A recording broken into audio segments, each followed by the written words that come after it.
This is journalist Hilary Freeman. She wrote a piece for a national newspaper explaining how she has removed her child from nursery because the teacher is too fat. Oh, really? What do we think about that? Well, coming out of Lisa. Literally, going back to the meeting this morning, obviously steam was coming out of my ears. Yeah. How dare that woman say that, ever?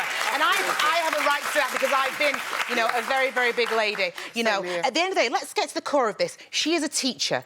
Her job is to teach. Yeah. You have no right to judge someone about the way they look. You judge them on their ability to basically be a teacher and what they're doing for your child, right? If you come home and say, oh, they looked after me. I want a cuddly teacher. When you were young. Yes. I'd like to think that Jakey, if he was having a problem at school, my nephew, and he had an issue, he could go to any teacher, no matter what size, colour, sexuality, anything. It's down to them being a teacher. Exactly. End of. How dare she?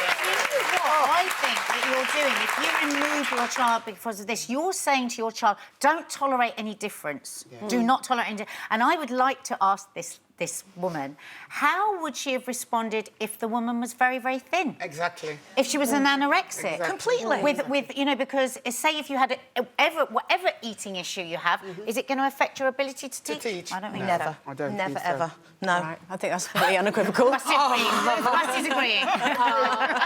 Well out of order. She needs a word with me. Do you know what made me laugh, though, was when she said this in the article. She said, I knew I would be accused of discrimination. Well done, that's the cleverest thing you've ever said.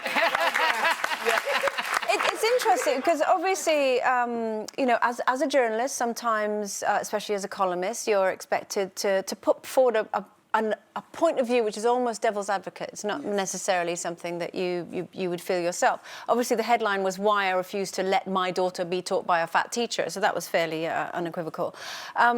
But what she said was that the woman in question was only in her early 20s. She was morbidly obese, and she felt that if something happened, she couldn't react quickly enough. Say her daughter fell, she couldn't necessarily get to her quickly enough. That perhaps she would be teaching her unhealthy habits by thinking that this was the norm, whereas in fact this woman was deeply unhealthy. What's your reaction to that? So it's not necessarily saying, I just don't like you because you're larger than anybody I'm not else. saying that, and I think she probably is. There is health issues, with being that size. You had Tess Holliday on the show this week. Yeah. She's got 2 kids. Is she turning around and saying that Tess Holliday is not valuable to be a good mother? It's just exactly the same argument. But also, what is she teaching her child?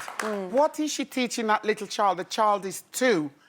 How the child doesn't know it's a complete paper, new clean piece of paper that child is. Yeah. How dare her put those sort of things into the child, morals into the child's mind?